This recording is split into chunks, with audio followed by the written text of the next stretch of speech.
Ya, Sahi. Sebelum itu kita dengan perkembangan ini. Seramai 50 orang asnaf dari sekitar Bandaraya Kuching menerima sumbangan Ramadan daripada Yayasan Ragat pada majlis berbuka puasa.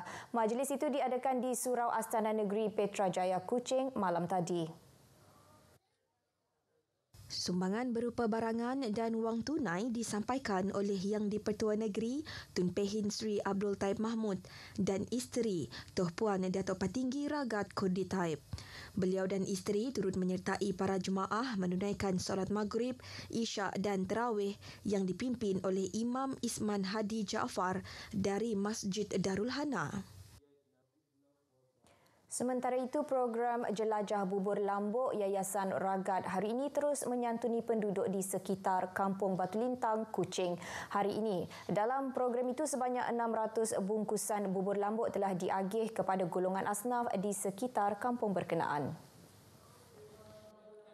Hadir mengagihkan bubur lambuk itu ialah pengerusi Yayasan Ragat Tuh Puan Datuk Patinggi Ragat Kurdi Taib.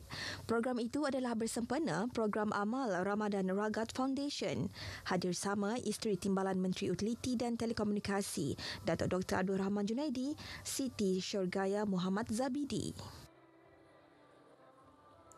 Sarawak merancang untuk mewujudkan santuari buaya di seluruh negeri bagi mengawal populasi reptilia itu.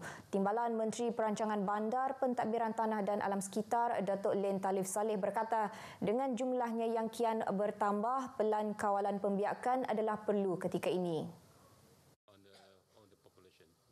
Ia juga penting bagi mengurangkan risiko konflik manusia dan buaya negeri ini. Memang sudah kita tiap-tiap bahagian ataupun sungai ini nanti akan kita sediakan sanctuary supaya kawasan berkenaan akan dapat it's out of bound untuk orang publik lah. Memang kita sudah kena pasti sungai-sungai ini supaya yang tidak dapat buaya yang kita alih pada tempat ini nanti tidak dia akan membahayakan populasi. Datuk Len menjelaskan perkara demikian pada sidang media di pejabatnya di Kuching. Beliau sebelum itu turut menerima sumbangan berjumlah RM100,000 daripada Perbadanan Kemajuan Perusahaan Kayu Sarawak Pusaka dan anak-anak syarikatnya. Sumbangan terbabit akan memanfaatkan seramai 1,150 orang di beberapa kampung di Tanjung Manis. Mereka terdiri daripada asnaf, ibu tunggal, warga emas, balu, saudara baru dan orang kelainan upaya. Hadir sama pada majlis sumbangan itu, Pengurus Besar Pusaka, Datuk Hashim Bojit. Pembinaan Jalan Perhubungan Desa JPD, Jalan Pertanian dan Kemudahan Sosial antara tumpuan projek tahun ini di bawah Kementerian Kemajuan Desa dan Wilayah KKDW di Sarawak. Menurut pengarahnya Muhammad Syafiq Anas Abdullah, projek-projek ini akan dilaksanakan secara bersepadu bersama jabatan dan agensi lain di Sarawak termasuk Jabatan Kerja Raya, Jabatan Pengairan dan Saliran serta pejabat residen. Ujarnya, meskipun kesemua projek-projek tersebut mempunyai sasaran siap, namun pihaknya tidak menafikan akan terdapat beberapa projek bakal berdepan kelewatan atas faktor cuaca. Tahun lepas, sebanyak 243 buah projek JPD telah dilaksanakan dengan melibatkan peruntukan RM83.6 juta dengan 35 buah projek di bawah Jalan Ladang Pertanian JLP dengan peruntukan sebanyak RM13.5 juta selain RM11.5 juta lagi untuk pelaksanaan 93 buah projek program ameniti sosial. Kita tahu bahawa kalau projek itu pun sepatutnya siap dalam 3 ke 4 bulan, dia mungkin akan berlanjutan sehingga 5 ke 6 bulan disebabkan faktor cuaca. Dan ada juga kekangan daripada accessibility di kawasan luar bandar. Khususnya ada kawasan yang mana yang mohon projek tersebut tidak dapat diakses melalui jalan darat. Jadi mod pengangkutan dia mungkin melalui jalan sungai ataupun perlu mengangkut barang-barang melalui sampan dan sebagainya. Beliau berkata demikian kepada pemberita di program Bubur Lambuk Persatuan Perkhidmatan Tadbir dan Diplomatik PPTD Wilayah Sarawak di kampus Institut Kemajuan Desa Infra Cawangan Sarawak di Kota Samarahan.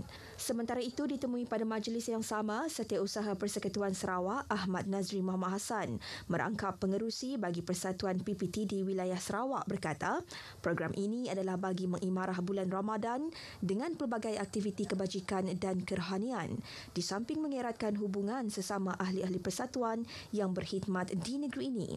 Ia melibatkan memasak dan menyediakan sejumlah 500 bungkusan bubur lambuk untuk diagihkan kepada ahli PPTD, petugas KKW dan juga kepada rakan pengamal media yang hadir.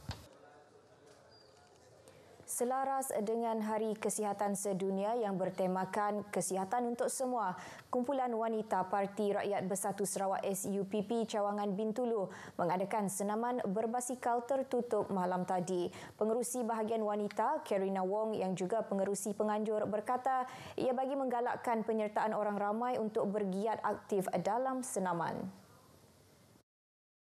For our SUPP Wanita, we are doing the sport for everybody because this year 2023 our target is that everybody can be healthy. So we organize this one cycling, not only one event. We have another event like jumping exercise and then Zumba and so on. Beliau berkata demikian pada Majlis Hari Kesihatan Sedunia di Bintulu. Turut hadir Ahli Dewan Undangan Negeri Tanjung Batu, Johnny Pang. Di Miri, sebuah kapal jenis landing craft yang mencurigakan ditahan semalam. Pengarah Zon Maritim Miri, Kapten Maritim Muhammad Syafiee Paing dalam kenyataan media mendedahkan pihaknya mengesan kapal terbabit pada jarak lebih kurang 6 batu nautika dari barat laut Kuala Baram.